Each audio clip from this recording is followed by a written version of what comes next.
그러나 홍경래의 신분을 몰락 양반, 토호라고 볼 근거는 없다. 당시 정부에서는 봉기 참여자의 신분에 대해 깊은 관심을 기울였고 신분별로 평가와 조처를 달리하였다.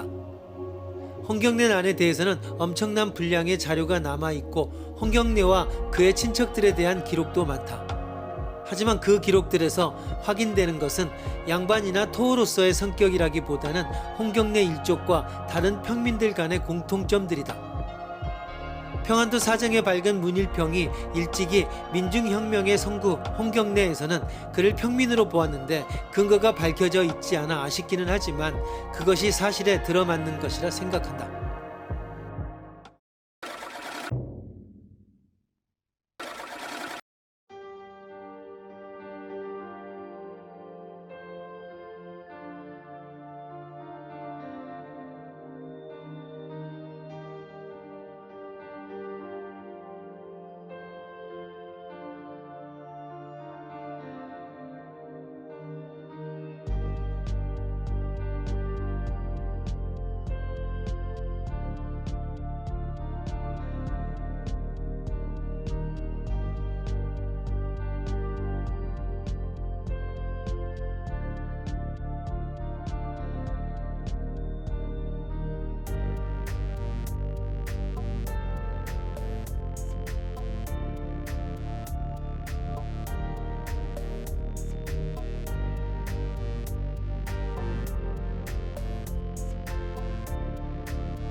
(19세기에서 20세기) 동안 과학 자체 안에서의 변화는 자연에 대한 새로운 자세를 고취시켰습니다.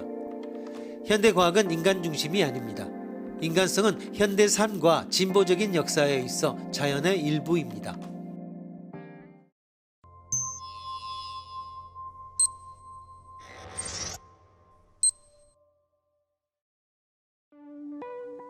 과학혁명이 낳은 기계론은 자연의 모든 현상을 물체의 운동으로 설명하는 관점이라고 정의할 수 있다. 갈릴레오가 발견한 관성 원리에 따르면 운동하는 물체는 외부의 작용이 없는 한 이미 가지고 있는 운동 속력을 유지한다. 뉴턴은 행성과 태양 사이의 인력이 거리의 제곱에 반비례한다고 가정할 때 행성의 궤도 곡선이 케플러가 주장한 타원이라는 것을 계산으로 증명한다. 뉴턴의 힘은 천상 물체와 지상 물체의 운동을 통일해서 설명하는 근대 과학의 핵심 원리가 된다. 도는 길이었다. 도는 인간 사회 안에서 삶의 길이 아니라 우주가 작용하는 길이었다. 도 즉 만물을 존재하게 하고 만물의 모든 행동을 지배하는 자연의 질서는 힘에 의해서가 아니라 공간과 시간의 자연스러운 굴곡에 의해 그렇게 행한다. 인간은 자연에 대한 자신의 선입견을 강제하지 않고 오히려 자연에 굴복함으로써 진정으로 자연을 관찰하고 이해할 수 있을 것이고 따라서 지배하고 통제할 수 있을 것이다. 위글을 보고 동양과 서양의 자연관 차이를 정리해 보시오.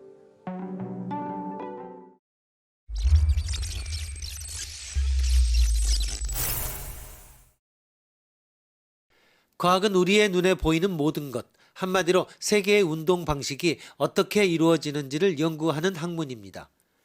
과학적 연구가 지닌 특징은 움직이고 변화하는 세계를 고정시켜 움직이거나 변화하지 않는 죽어있는 세계로 환원시켜야만 설명이 가능하다는 것입니다. 예를 들어 우리가 생체 조직을 검사한다고 합시다. 그러면 살아있는 피부 조직을 떼내어 물감을 들이고 현미경의 대물 렌즈 앞에다 놓아야 합니다. 그러나 피부 조직은 떼는 순간 살아있는 것이 아니라 죽은 세포가 되고 염색을 하면 원래의 모습이 사라집니다.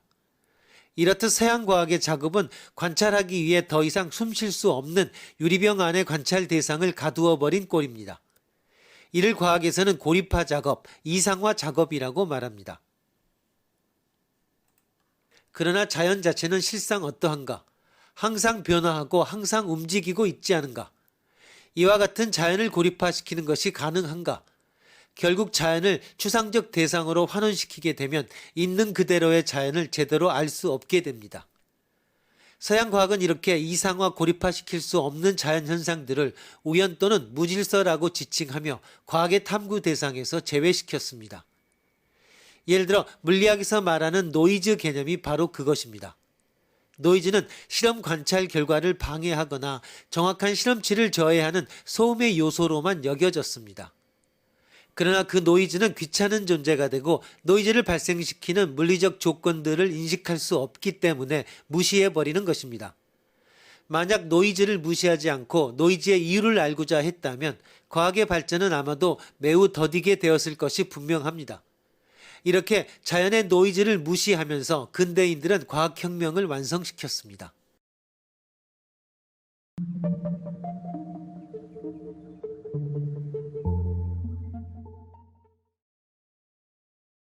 육아에 인물 성동 이론이 있습니다. 인간과 사물이 하나인가 아니면 서로 다른 두 개인가 하는 논쟁입니다. 인물 성동 이론의 논쟁 핵심에 접근하기 위하여 육아의 물에 대한 해석을 봅시다. 물은 경물 치지의 만남입니다. 경물에는 세포를 대상화하여 대물 렌즈에 놓인 관찰 대상으로만 보는 것이 아니라 세포와 사람의 만남이라는 의미가 담겨 있습니다. 이런 만남을 사물이라고 합니다. 가령 학생과 선생의 관계를 봅시다. 학생은 배우는 자요, 선생은 가르치는 자입니다. 학생과 선생 사이에 오로지 배우는 것과 가르치는 것만 남고 선생은 어떤 학생이 어떤 어려움이 있는지, 어떤 개성을 가지고 있는지, 어떤 생각과 꿈을 가지고 있는지를 모르고 학생은 선생에 대해 이런 관심이 없다면 어떻게 되겠는가? 만남이란 바로 가르치고 배우는 관계 이상으로 학생과 선생의 관계가 이루어지는 것입니다. 대물 렌즈에 놓인 세포는 관찰 대상인 것만은 분명합니다. 또 렌즈를 통해 이를 관찰하는 사람은 관찰자인 것만은 분명합니다. 서양이 세포와 인간의 관계를 관찰 대상과 관찰자로만 놓는다면 동양은 여기서 더 나아가 세포와 인간의 만남까지 생각한 것입니다. 이럴 때 세포는 죽은 어떤 대상이 아니라 살아있는 관찰자인 나와 동격의 자연인 것입니다. 결국 육아의 기본적인 생각은 서양처럼 사람과 사물이 서로 만나지 못하고 격리된 전혀 별개의 것으로 본 것이 아니라 사람과 사물은 서로 만나는 것으로 생각한 것입니다. 만남이란 말에는 또 이런 의미도 새겨볼 수 있습니다. 만남은 동격에서 이루어집니다. 즉 상하관계가 아니라 있는 그대로의 너의 모습과 나의 모습이 만나는 것입니다. 마음과 신체가 따로라는 것, 즉 심과 물이 따로 존재하고 있는 것으로 보는 데카르트의 심신이원론이나 물과는 다른 차원의 영원적 존재인 신이나 부동의 존재는 동양 사상에서는 도무지 찾을 수 없는 것입니다.